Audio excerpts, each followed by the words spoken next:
जय हिंद, जय भारत। अगर आप ऐसे वीडियो को आगे भी देखना चाहते हो तो उसके लिए लाइक, सब्सक्राइब एंड शेयर करें। आज हम आपको सीआरडीआई और नॉन सीआरडीआई सिस्टम के बारे में बताएंगे जो डीजल गाड़ियों के अंदर फ्यूल को सप्लाई या भेजने का काम करता है सिलेंडर बोर के अंदर। इसके अंदर ईंधन इंजेक्टर नोजल और टर्बोचार्जर के बारे में भी बताएंगे जो आप अभी सीखने जा रहे हैं। आइए शुरू करते हैं। सीआरडीआई ये इसका जो है एक क्वेश्चन एग्ज़ाम पेपर के अंदर भी आता है। शॉर्ट फॉर्म जो है कई बार पूछी जाती है एग्ज़ाम पेपर के अंदर, तो आपको इसके बारे में बताना पड़ेगा। सीआरडीआई की फुल फॉर्म बताएं तो आपने बताना है कॉमन रेल डायरेक्ट इंजेक्शन। आगे देखिए, यह डीजल इंजन की नई पीढ़ी में इस्तेमाल ईंधन की आपूर्ति प्रणाली की एक आधुनिक तकनीक है। तो यहाँ पर स्टूडेंट आप देख रहे हैं कि यह जो आजकल की न्यू लेटेस्ट गाड़ियाँ आई हुई हैं डीजल की, उनके अंदर यह प्रणाली, यह सिस्टम इस्तेमाल किया जाता है ताकि फ्यूल को आगे भेजा जा सके इंजन के अंदर। इंजन के अंदर ईंधन की आपूर्ति प्रणाली के मुख्य घटक इस प्रकार से हैं कि भाई इस प्रणाली के अंदर कौन कौन से पार्ट इस्तेमाल किए जाते हैं, जो मेन पार्ट हैं उनके बारे में बताया गया है। अब देखिए, नंबर 1 ईंधन टैंक, जिसे हम फ्यूल टैंक भी बोलते हैं। नंबर 2 ईंधन का छनन, ईंधन फिल्टर सेडिमेटर। तो इसमें जो है ईंधन या जिसे हम फ्यूल बोलते हैं, फ्यूल को साफ़ करने के लिए फ्यूल फिल्टर लगाया जाता है। नंबर 3 इंजेक्शन पंप को ईंधन का प्रतिपादन डिलीवरी प्राथमिक पंप। तो इसके अंदर हम देखेंगे स्टूडेंट्स के 2 फ्यूल पंप लगाए जाते हैं, जो एक तो ईंधन टैंक से फ्यूल को लेकर आगे सीआरडीआई सिस्टम तक भेजता है और फिर आगे सीआरडीआई सिस्टम डायरेक्ट इंजन के अंदर फ्यूल को भेजता है। आगे देखें, ईसीएम इंजन कंट्रोल मॉड्यूल बोलते हैं इसको। 1 नंबर का क्वेश्चन ये भी एग्जाम में आता है। ईसीएम की फुल फॉर्म पूछी जाती है तो आप इसको ईसीएम इंजन कंट्रोल मॉड्यूल बता सकते हैं। यह ईसीएम फ्यूल को कंट्रोल करता है। जो आपने अभी प्लेट देखी थी उसके अंदर इसको दिखाया गया है। अब हम देखेंगे सॉलिड इंजेक्शन सिस्टम 2 प्रकार के होते हैं। पहला है कॉमन रेल ईंधन इंजेक्शन प्रणाली और दूसरा है डिफरेंट पंप ईंधन इंजेक्शन प्रणाली। तो अब हम पहले को पढ़ेंगे। इस सिस्टम में सिंगल मतलब एक अकेला पंप इंजेक्टर के साथ फ्यूल को भेजता है। इसे यूनिट इंजेक्टर कहा जाता है और यह हर एक सिलेंडर पर काम करता है, यानी कि प्रत्येक सिलेंडर पर यह अकेला ही काम करेगा। इस सिस्टम में फीड पंप की सहायता से फ्यूल को फ्यूल टैंक से लेकर आगे भेजा जाता है। कि भाई इसके अंदर एक पंप लगा रहता है जिसको हम फीड पंप बोलते हैं। उसकी सहायता से ही हम फ्यूल टैंक से फ्यूल को लेकर आगे भेजते हैं। कॉमन रेल इंजेक्शन सिस्टम इसमें फ्यूल को कम प्रेशर के साथ फ्यूल फिल्टर की सहायता से फ्यूल को आगे भेजता है। तो भाई इसमें जो कॉमन रेल इंजेक्शन है वो कम प्रेशर, यानी कि उसके अंदर प्रेशर कम होता है और वो एक फ़िल्टर लगा होता है और उसमें से फ्यूल को फ़िल्टर करके कम प्रेशर के साथ आगे भेजता है। इसी की सहायता से सभी इंजेक्टरों को यह फ्यूल सप्लाई करता है, जो कॉमन रेल फ्यूल इंजेक्शन प्रणाली है। अब सेकंड देखेंगे, डिफरेंट पंप फ्यूल इंजेक्शन प्रणाली।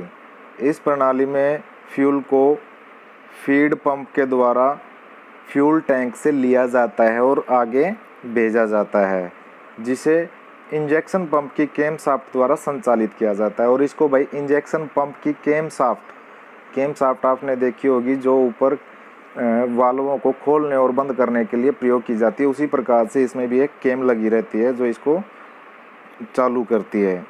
ईंधन इंजेक्शन पंप ईंधन की निश्चित मात्रा को फायरिंग क्रम के अनुसार अलग अलग सिलेंडरों में, तो भाई जो गाड़ी के अंदर सिलेंडर बोर के अंदर फायरिंग ऑर्डर दिया होता है उसी ऑर्डर के अनुसार फ्यूल को सिलेंडर के अंदर इंजेक्टरों के सहायता से सिलेंडर बोर के अंदर भेजता है और इसे गैर सीआरडीआई प्रणाली भी कहा जाता है।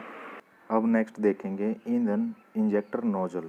भाई नोज़ल ये जो है सिलेंडर बोर के अंदर लगी रहती है। नोज़ल का मतलब है इसके अंदर से जब हाई प्रेशर के साथ जब इंजेक्टर फ्यूल को आगे भेजता है तो इसी नोज़ल के ज़रिए वह फ्यूल सिलेंडर बोर के अंदर आता है जब फायरिंग ऑर्डर के अनुसार। अब इसके बारे में डिटेल से समझेंगे।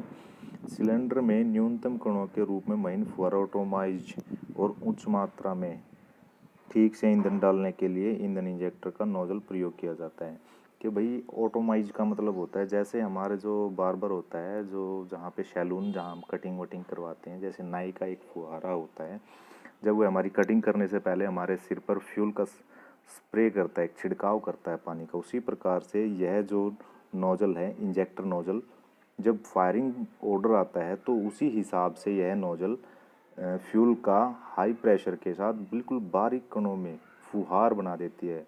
फ्यूल की फुहार बना के उसके सिलेंडर बोर के अंदर भेज देती है। महीन बारीक कणों में बिल्कुल उसको छोटे छोटे कणों में तोड़ देती है। और जो बढ़िया नोजल होगी वो फ्यूल को बिल्कुल एक जैसे समान कणों में तोड़ेगी। अब नेक्स्ट देखेंगे टर्बो चार्जर।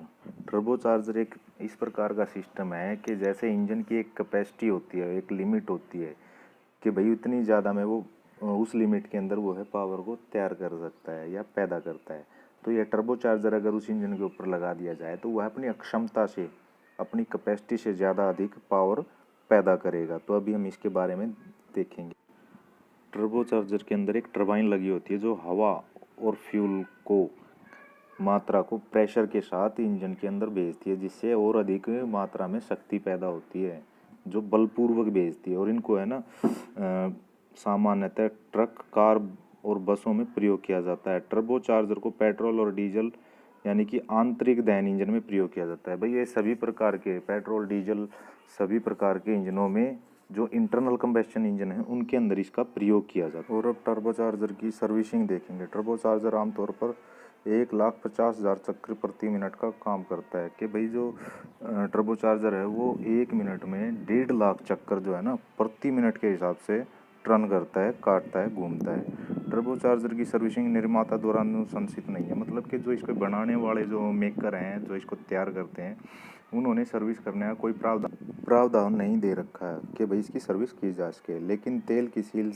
में खराबी आती है तो पूरी टर्बो चार्जर असेंबली को बदला जाएगा। अगर मान लो इसकी जो सील होती है जहाँ से फ्यूल इसके अंदर इनलेट करके भेजा जाता है, अगर उसकी सील में खराबी आ जाती है या इसके अंदर फ्यूल आ जाता है तो पूरा का पूरा टर्बो चार्जर को ही बदलना पड़ता है, ना कि उसकी सर्विस की जाती है। ध्यान दें कि टर्बो चार्जर को खोलते समय इसमें धूल प्रविष्ट ना हो। कि भाई टर्बो चार्जर अगर आपने खोलना पड़ गया तो आपने ध्यान देना है कि उसके अंदर कोई भी धूल, मिट्टी आदि के कण उसके अंदर न जा पाएँ।